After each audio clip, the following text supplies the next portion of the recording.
Воскресенье, 21:30 на канале БСТ. Время подводить итоги недели. Сделаем это вместе. Добрый вечер. Я Альбина Хайруллина. И вот ключевые темы выпуска.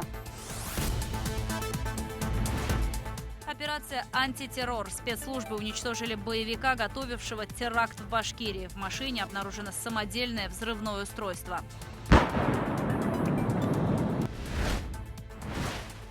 Гречки нет совсем.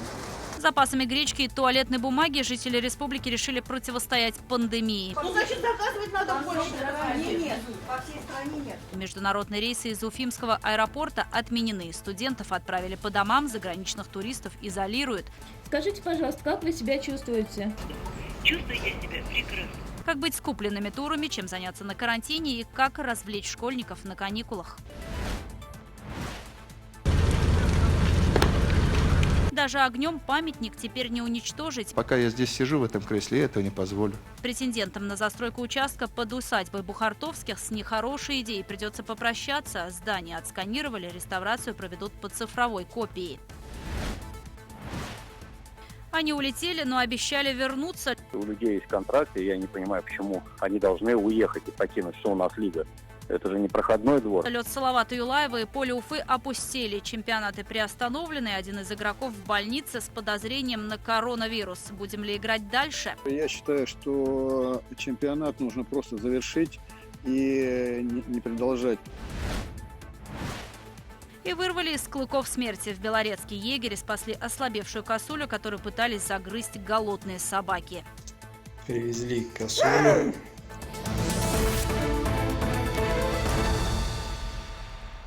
В Башкирии ликвидирован боевик, готовивший теракт на территории республики. На месте перестрелки обнаружено готовое к применению самодельное взрывное устройство. Об этом сообщает информационный центр Национального антитеррористического комитета.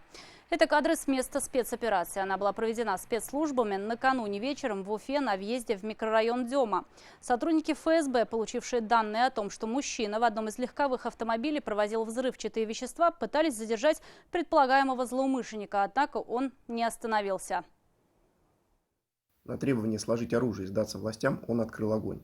В результате последующего боеконтакта преступник был нейтрализован. На месте перестрелки обнаружен пистолет и готовое к применению самодельное взрывное устройство. По имеющимся данным, нейтрализованный бандит намеревался совершить теракт. Огонь!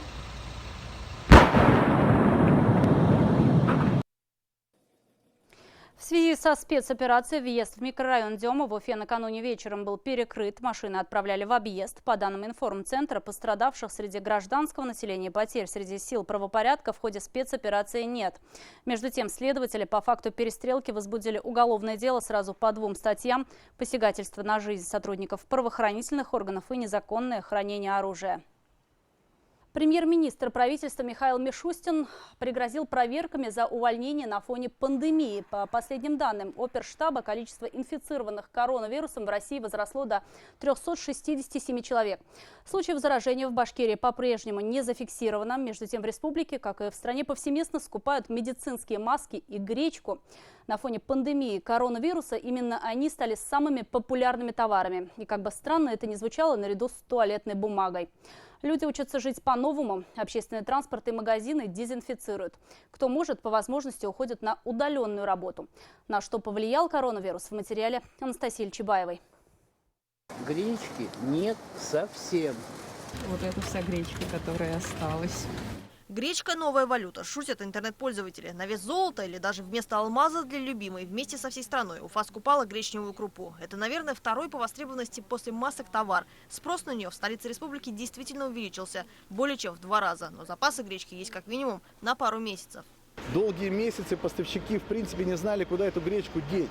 И по сути остаток товара есть. Это низкомаржинальный товар. И говорить о том, что мы там зарабатываем, по сути это сейчас расходы на логистику. И хочу успокоить и своих родных, близких, не знаю, всех. И я всем говорю, что не нужно делать эти закупки впрок. Нет в этом никакого смысла абсолютно. Это касается, говорят специалисты, и остальных товаров. Например, консервы. Один из самых долговечных продуктов. Уфимский мясокомбинат обеспечен сырьем на 2,5 месяца. Спрос увеличен, но магазины справляются. Если сравнивать с новогодним ажиотажем, то во время ажиотажа паникеров продали пока меньше продукции, примерно в 2 раза. Но первыми наплыв покупателей ощутили на себе аптеки. Ну, вам когда поступили маски? Сегодня вот И что, прям вот за час все разобрали? Да. Ну, сколько так можно? У вас заведующие есть. Где заведующие? Поверить в то, что тысячи масок, доставленных накануне в госаптеке, закончились, и вправду трудно. Но их разобрали на глазах нашей съемочной группы. Партии едва хватило до обеда. И это при том, что в одни руки отдают максимум 5 экземпляров. Весь гнев на себя принимают фармацевты, которые здесь ни в чем не виноваты. Ну, значит, заказывать надо в колледже. Нет, по всей стране нет. Вместо детских распашонок – медицинские маски. Здесь производили и национальную одежду, и спецформу, а вот средства индивидуальной защиты – никогда. Надеяться решили на себя. Предприятие «Агидель» стало первым, где запустили производство марлевых повязок. В короткие сроки швеи освоили процесс, делают все по госстандарту. Она по ГОСТу Санпина от 4 слоев до 6 слоев должна идти. Мы выбрали вроде как бы вот как серединку и выполняем. Искали, в аптеках практически нигде маски не нашли. Поэтому пришли уже к выводу тому, что надо все-таки шить эти маски.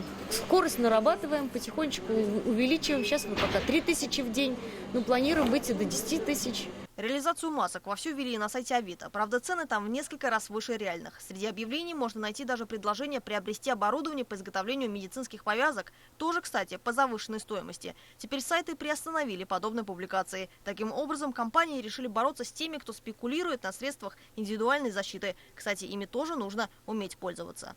Носим мы плотно, приложив к лицу. Все это завязываем, да, чтобы у нас был закрыт и нос, и рот, и подбородок. Да? То есть ни в коем случае нос не должен смотреть у нас с вами наружу. И когда вы снимаете использованную маску, стараемся не касаться той поверхности, которая прилегает к носу и сюда смотрит. Да? То есть мы держим исключительно вот за эти завязочки. Маски можно будет использовать много раз, но обрабатывать их нужно уже после 2 часов носки, иначе они будут неэффективны. Ничего сложного в этом нет. Необходимо лишь постирать их в теплой воде с мылом, высушить и прогладить утюгом. После этого они будут вновь готовы к использованию.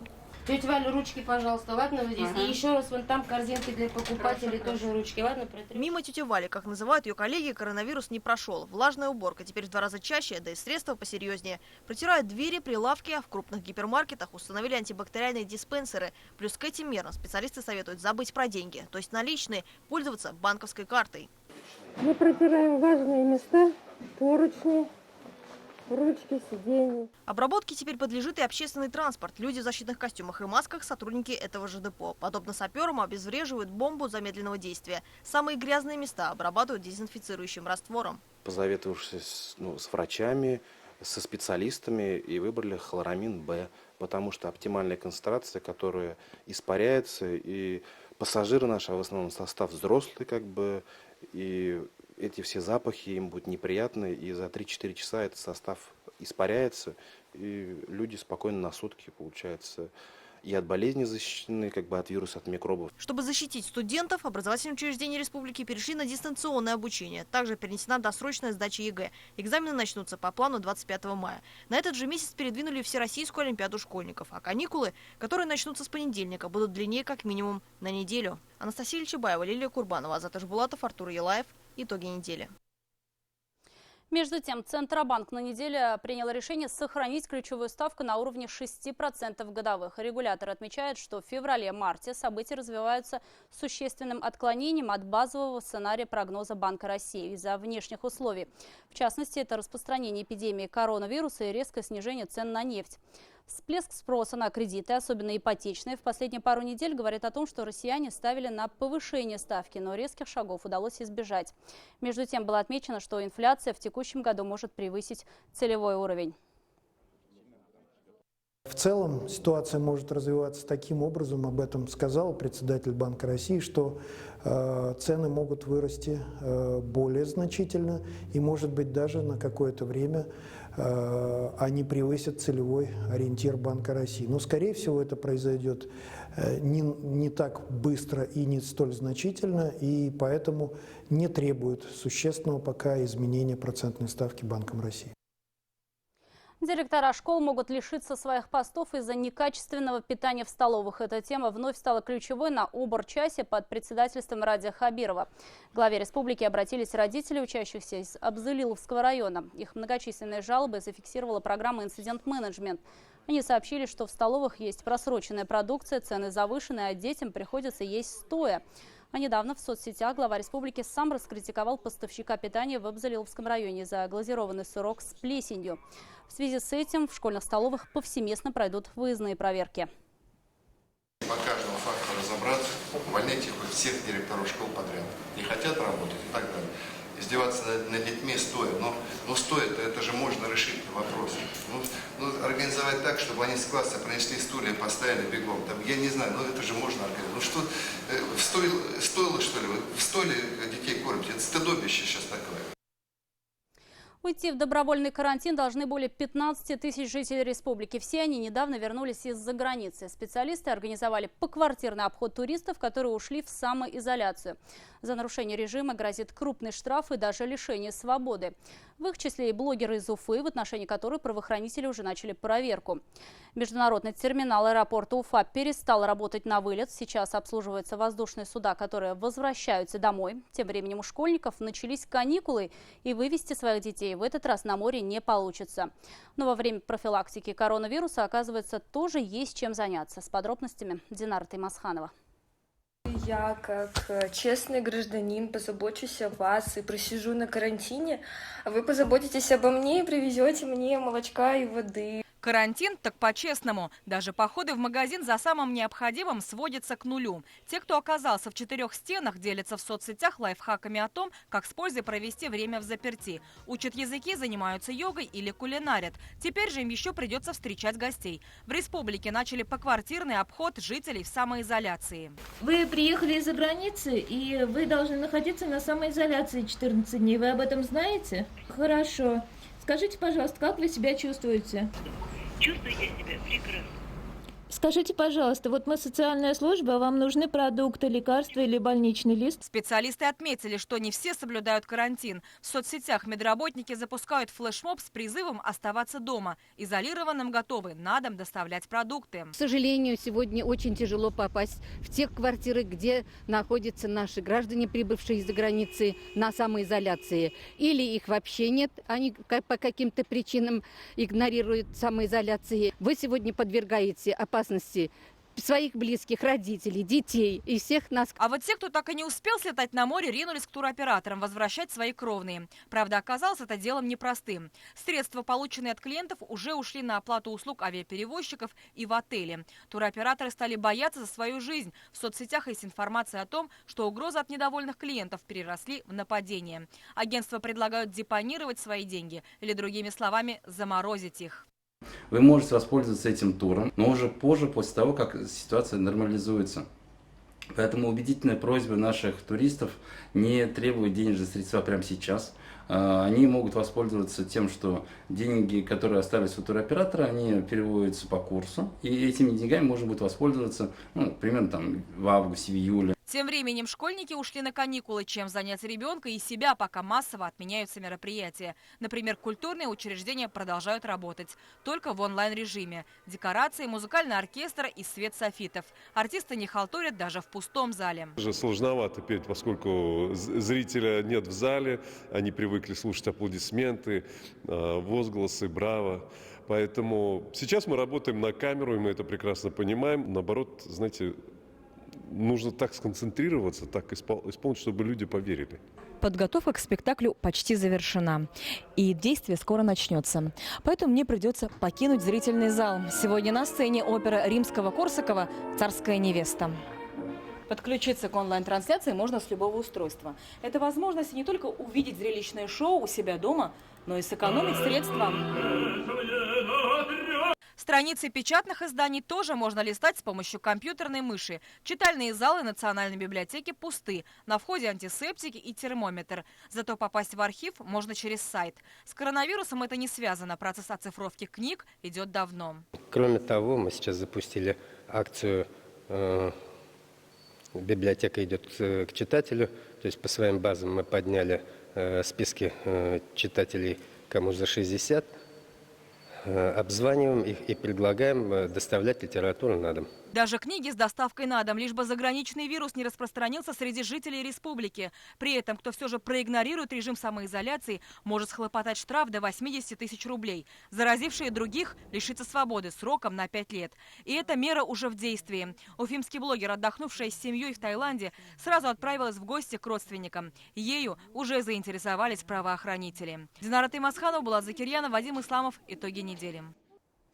Далеко не все прибывшие из-за границы жители республики соблюдают режим самоизоляции. Об этом сегодня сообщили на брифинге, посвященном теме противодействия распространению коронавируса. За 2 последних дня рабочие группы обошли в Уфе более 500 адресов. Лишь в половине случаев прибывших туристов удалось застать дома. Кроме того, более 120 человек не проживают по указанным ранее адресам. С завтрашнего дня рабочие группы начнут обход уже во всех муниципалитетах региона. Всю информацию они будут передавать в Роспотребнадзор и МВД. В республике на настоящий момент количество граждан, которые должны находиться в режиме самоизоляции, составляет 2991 человек. В случае нарушения грозит административная или уголовная ответственность. И согласно статье 236 Уголовного кодекса Российской Федерации предусматривает вплоть до лишения свободы сроком до 1 года. А если повлекло смерть, то лишение свободы до 5 лет.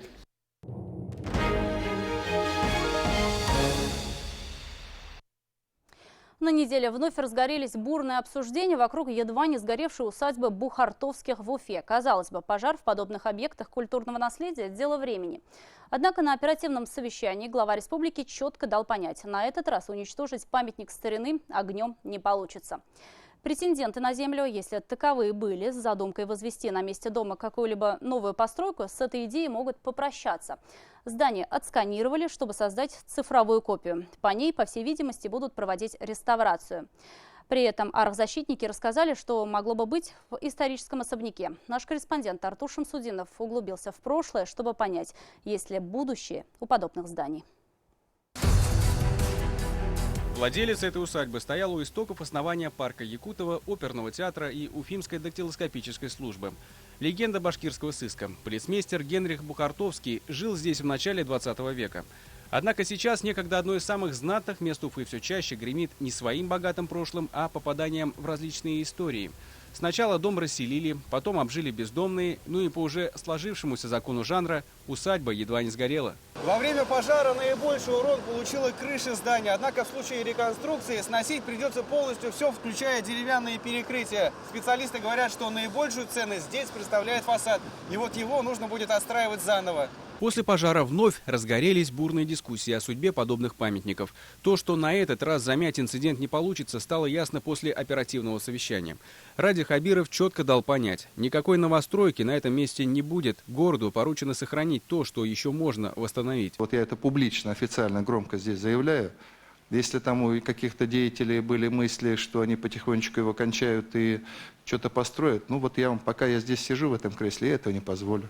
На неделе специалисты начали создавать цифровую копию здания. С помощью специального прибора усадьбу отсканировали, сохранив мельчайшие детали вплоть до трещин. Даже если дом будет уничтожен, строители по цифровому дублеру смогут восстановить его реальный облик. По Уфе за последние несколько лет было отреставрировано около 10-15 зданий. Ну, вы их видите на улице Свердлова, на улице Октябрьской революции, на других улицах. В принципе, такие примеры есть, хорошие примеры, и на улице Ленина, и это вполне возможно. По примерным расчетам, на восстановление здания может уйти около 30 миллионов рублей. В бюджете деньги на эти цели не заложены, а потому без поддержки инвесторов в деле спасения и сохранения памятников не обойтись. Пока же в Уфе применяется практика перекладывания обязательств по восстановлению исторических объектов на застройщиков, которые возводят свои многоэтажки в непосредственной близости. Это является чем-то вроде социальной ответственности. Так, например, произошло и с домом Князевых по улице Ленина рядом с парком Якутова. Правда, назвать это реставрацией в полной мере нельзя. По большому счету, строители просто сохранили фасад здания. Это, конечно, не образец для подражания, говорят краеведы, но лучше что-то, чем ничего. По такому же принципу восстанавливают приходское училище по улице Кустарной. Его, кстати, предварительно отсканировали и теперь отстраивают заново по сохранившейся цифровой копии. Возвели каркас здания, сейчас идет кирпичная кладка. Повторяет весь тот рисунок на фасаде, который там есть, в точности до сантиметра, до миллиметра. На сегодня одна из наиболее богатых на такие объекты улица Октябрьской революции. Что не дом, то культурное наследие. И многие уже без рачительных хозяев. В Уфе не первый год действует льготная программа аренды «Рубль за квадратный метр» на протяжении 25 лет. Главное условие – арендатор должен реставрировать дом в первые 3 года. Услуга популярностью не пользуется. Люди, которые в этих аукционах пытаются участвовать, ну да, рубль, говорят, а земля – миллион. А аренду вынь да положь. В центре города земля дорогая. Тоже это. Говорят, земля дорогая. Земля дорогая становится, когда назначат эту цену. Сама земля по себе ничего не стоит. Это невозможно. Усадьбу Бухартовских тоже собираются выставить на торги. Правозащитники, кстати, говорят, что инвесторы на усадьбу уже были. Так, первый инвестор на флигеле усадьбы Бухартовских намеревался, скажем так, открыть пекарню и кафе.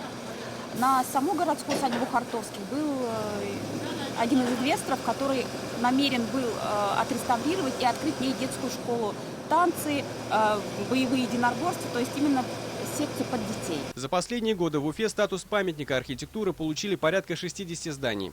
Всего же в столице их свыше 700. Многие находятся в неудовлетворительном состоянии. Время – это то, что сделало подобные здания исторически ценными. Теперь же наоборот. Оно играет против разрушающихся построек. Артур Шамсудинов, Булат Садриев и Шамиль Каримов. Итоги недели. Уфа. Строительство нового Бельского моста в Уфе завершено почти наполовину. Если не будет срывов с поставками металлоконструкции, объект вполне могут сдать даже раньше срока, а это декабрь следующего года. В скором времени начнут собирать пролетное строение моста. Азат Садриев знает, будут ли на этом этапе перекрывать дорогу и не помешают ли работам грядущее половодье, которое по прогнозам обещает быть выше многолетних значений. За годы работы Василий Чекуров построил немало мостов, но именно этот объект мужчина называет самым интересным. Вставку придется установить практически впритык между 2 уже существующими мостами. Многотонные гидросооружения будут разделять десятки сантиметров. Свайные фундаменты для всех 7 опор не без трудностей, но установлены. При разбуривании натыкались на железобетон, на металл, на деревянные сваи. То есть это существенно усложняло нашу задачу, но на сегодняшний день эти все трудности преодолены, то есть нулевые циклы завершены, тела опор выведены из земли, выше уровня воды возведены, то есть дальше работы ведутся в обычном порядке. Возведение нового моста протяженностью 688 метров началось в июле 2019-го в рамках национального проекта «Безопасные и качественные автомобильные дороги». Финансирование работ в текущем году составит 1,5 миллиарда рублей. Чтобы не отстать от графика, строительство идет в круглосуточном режиме в 2 смены. Задействованы более 200 специалистов, помогает им техника высокой грузоподъемности. На сегодняшний день первые 3 опоры со стороны аэропорта сооружены на 100%, остальные на стадии завершения. 5-е и 6-е опоры русловые самые сложные, но для подготовки в паводковый период, то есть ведутся все опоры для того, чтобы их закончить срок. То есть к маю эти опоры будут в полном объеме сооружены и готовы принять на себя металлоконструкции пролетного строения. Параллельно строители готовятся приступить к сборке пролетного строения моста. При помощи специальной техники многотонные металлоконструкции будут аккуратно двигать с одного берега на другой. Это займет определенное время, но на движение транспорта по 2 существующим мостам не скажется, перекрывать их не будут. Лишь в момент доставки стройматериалов в ночное время могут ограничить проезд. Сама вставка будет 3-полосной и односторонней в направлении аэропорта. Интересен тем, что проезжаешь мимо арочного моста, который стоит рядом, это 56-го года мост, прекрасный мост. И пропускаемость этих 2 мостов, которые рядом стоит новый 93-го года, и этот новый мост будет великолепная. Потому что это 5-полосный, тот 6-полосный, мы фору можем и Москве дать. Пропускная способность 2 бельских мостов в створе улицы Воровского более 100 тысяч автомобилей в сутки, но этого порой бывает недостаточно. Поэтому автолюбители с нетерпением ждут, когда завершится строительство вставки между ними. После того, как объект сдадут, о пробках на въезд и выезд в город можно будет забыть. Вторая очередь – реконструкции дорожной развязки на пересечении проспекта Салавата Юлаева и улицы Заки Валиди. Об этом просили сами автолюбители. Число машин, выезжающих в сторону аэропорта, сравнимо с нагрузкой на МКАД. Согласно проекту, путепровод расширит с 4 до 6 полос. Из федерального бюджета на эти цели выделят 150 миллионов рублей. Изменится и конфигурация некоторых съездов. В итоге пропускная способность одной из самых загруженных столичных развязок вырастет не менее чем на 1/3. Азат Садреев, Александр Лысенко. Итоги недели. Уфа.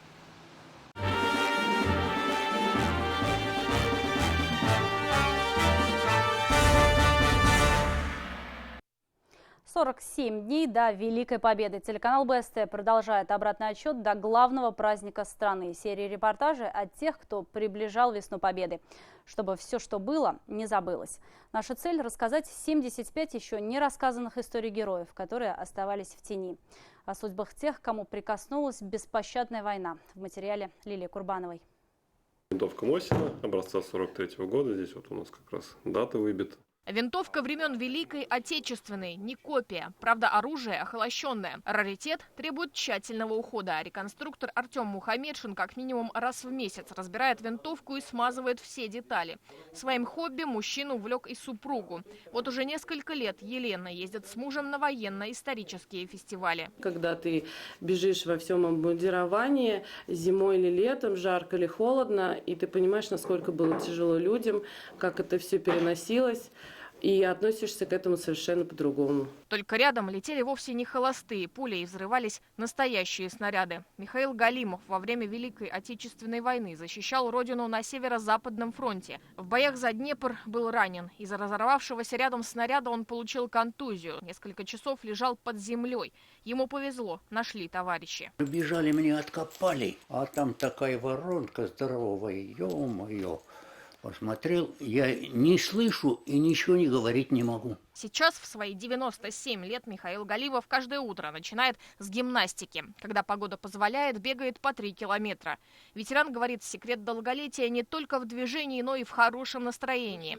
Также считает 95-летний ветеран Евдат Фазылбакович. Его хобби – разгадывание судоку, кроссвордов и сканвордов. Очками не пользуется зрение, пока не подводит. Рассказывая свою историю, он вспоминает. В 1943 году его молодым мальчишкой призвали в армию. Как начали стрелять, мы ложились вот так с рукой, нога здесь, как тут осколка, откинули меня ногу назад.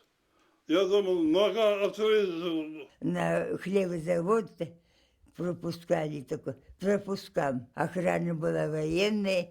Строго было. Ветеран тыла Мария Колдаева, уроженка Самарской области. Волею судьбы перед началом войны оказалась в Давлеканово. Работала пекарем, кормила курсантов военно-авиационного разведывательного училища, переселенных из города Гомель.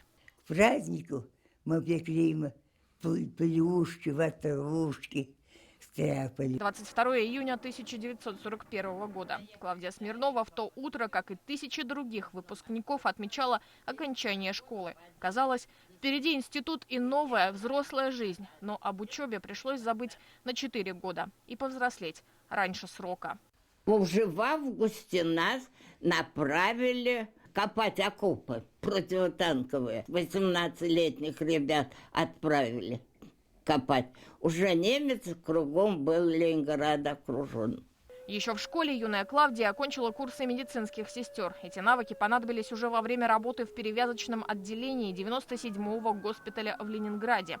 Одним из самых тяжелых испытаний стал голод, который унес жизнь самого близкого человека – мамы. Лишилась Клавдия Смирнова и отца. Он защищал блокадный Ленинград. Память о них теперь хранят пожелтевшие фотографии, сделанные еще в довоенное время. Война отбирала близких. Александру Грошенко было 10, когда погиб отец, а мать с сестрой после немецких бомбежек исчезли в толпе раненых. Его судьба словно сюжет трагического кино.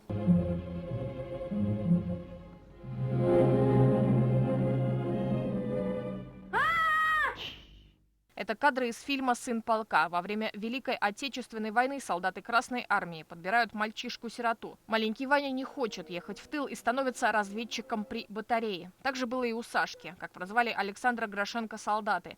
Он до сих пор хорошо помнит своего опекуна подполковника Садыкова, подарившего ему в 10 лет не только спасение от голода и пуль, но и трофейный пистолет. Саш, вот надо в эту деревню сходить, узнать, есть ли там немцы. Какой там, техника ли есть. После окончания войны Сашку определили в школу-интернат в Горьком, а в 1947 году нашлась и мама Александра Грошенко. Она сама его отыскала.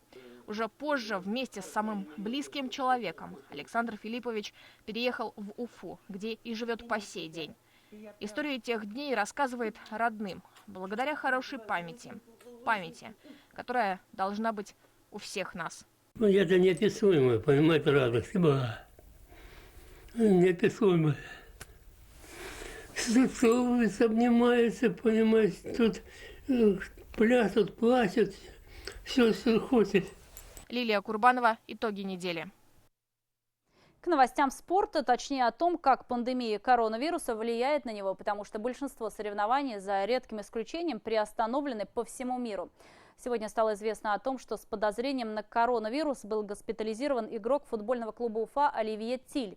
Полузащитник из Люксембурга находится в инфекционной больнице и уже сдал 2 теста на коронавирус.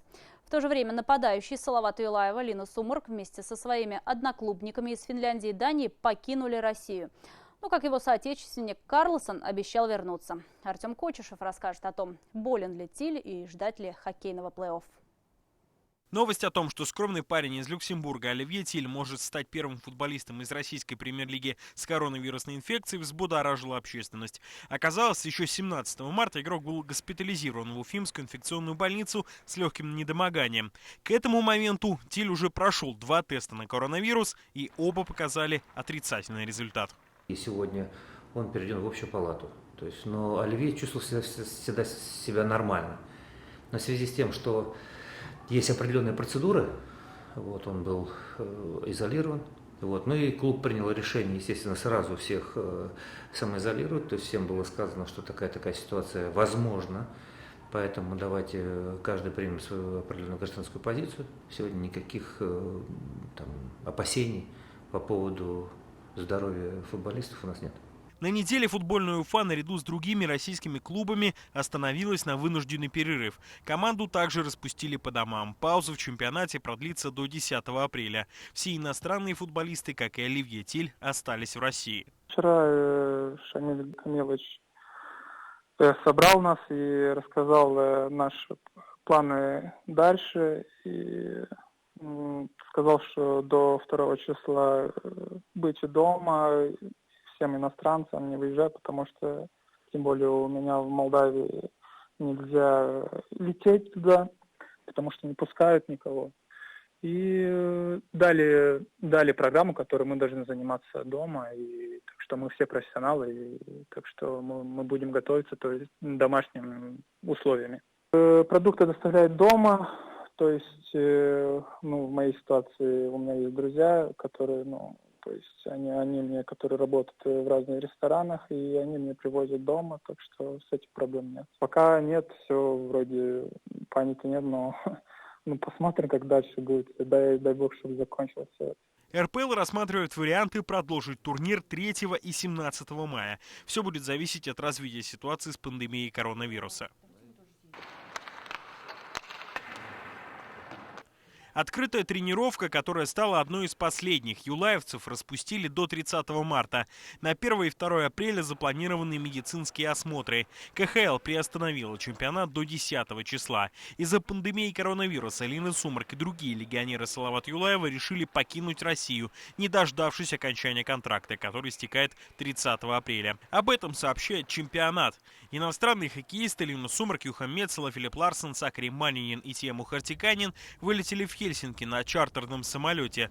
До своего отъезда легионеры на собрании команды заявили, что в любом случае улетят домой.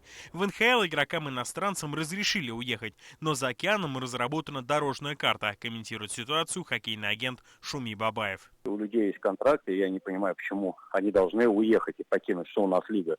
Это же не проходной двор, понимаете, они подписали контракт, они должны выполнять свои условия по контракту. Если этот контракт заморозили ввиду того чрезвычайной ситуации, которая может быть объявлена, да, если будет объявлена чрезвычайная ситуация, это как форс-мажор, допустим, то это время будет перенесено. Они должны выполнять свои контрактные обязательства. Говорить о том, что мы хотим уехать своим семьям, пожалуйста, вы уезжайте, но для этого, опять же, лига должна дать четкие указания, что мы начнем, возможно, мы начнем играть 15 числа, значит, за 2 недели вы должны быть в России. В случае, если что, чтобы успеть пройти этот карантин. После отъезда легионеров в шведских СМИ появился комментарий Линуса Умарка о том, что он не вернется в Россию, даже если возобновят чемпионат.